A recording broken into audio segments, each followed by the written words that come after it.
One Sabbath, Jesus was going through the grain fields, and his disciples began to pick some heads of grain, rub them in their hands, and eat the kernels. Some of the Pharisees asked, "Why are you doing what is unlawful on the Sabbath?"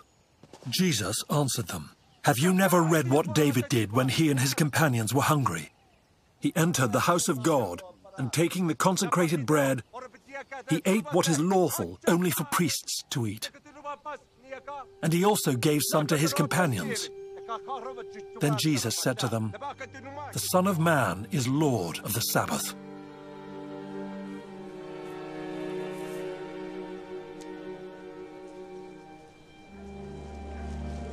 On another Sabbath, he went into the synagogue and was teaching, and a man was there whose right hand was shriveled.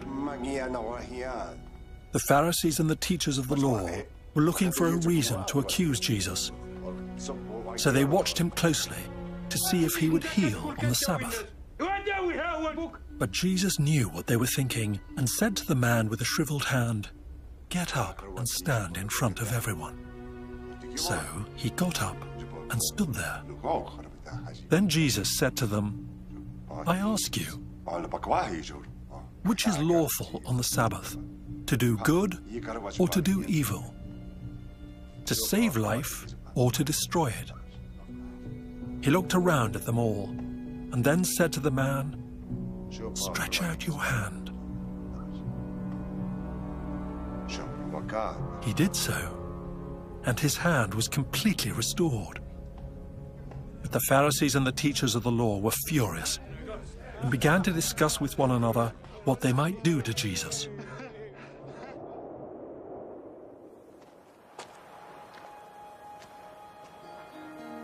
One of those days, Jesus went out to a mountainside to pray and spent the night praying to God.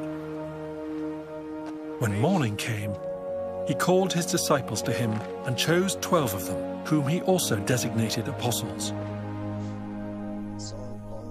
Simon, whom he named Peter, his brother Andrew, James, John, Philip, Bartholomew, Matthew, Thomas, James, son of Alphaeus, Simon, who was called the Zealot, Judas, son of James, and Judas Iscariot, who became a traitor.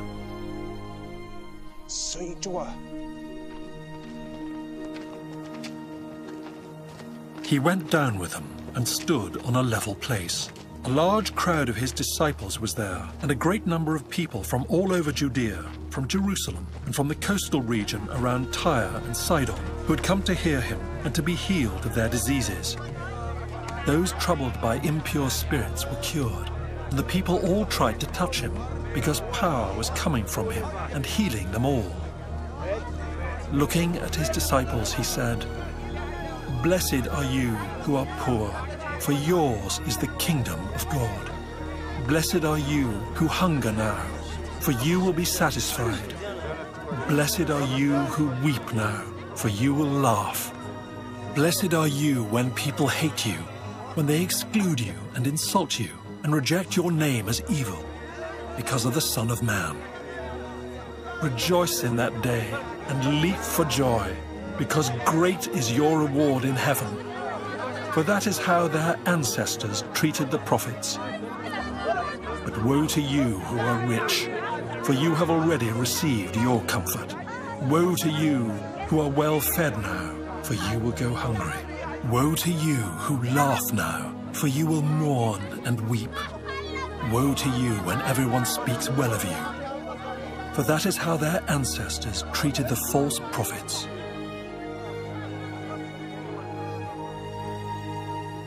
But to you who are listening, I say, love your enemies.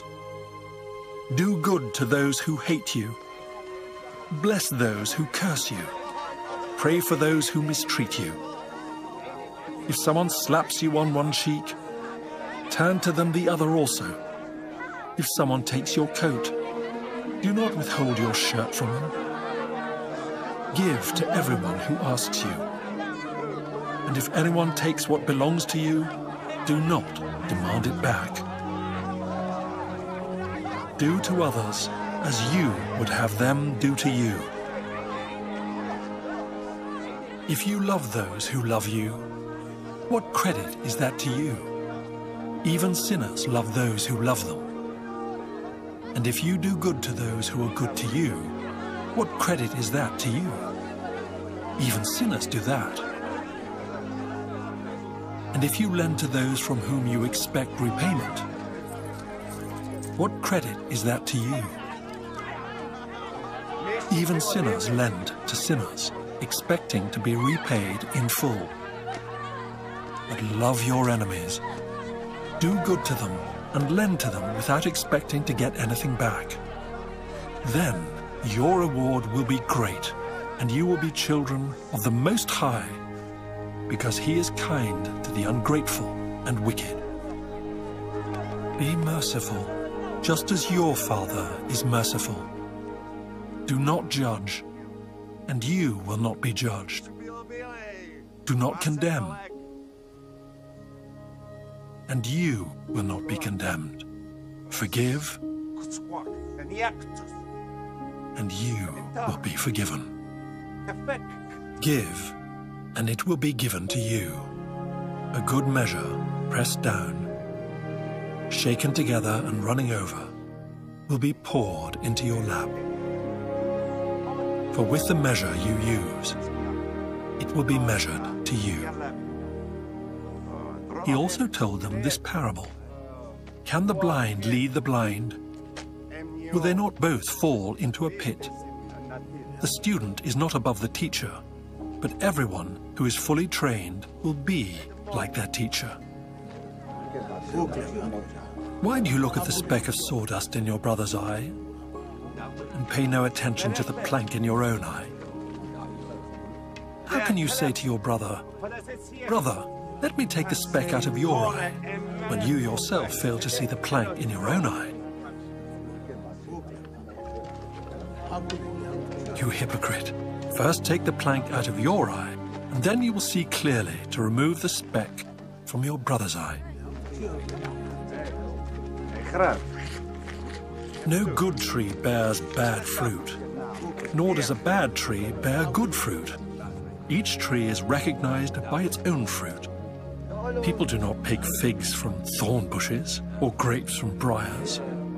A good man brings good things out of the good stored up in his heart, and an evil man brings evil things out of the evil stored up in his heart.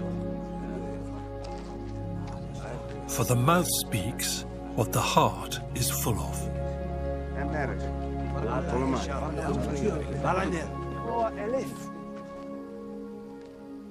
Why do you call me Lord, Lord, and do not do what I say?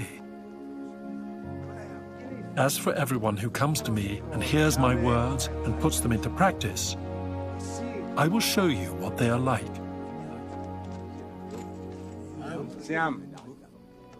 They are like a man building a house who dug down deep and laid the foundation on rock. When a flood came, the torrent struck that house but could not shake it because it was well built. But the one who hears my words and does not put them into practice is like a man who built a house on the ground without a foundation. The moment the torrent struck that house, it collapsed, and its destruction was complete.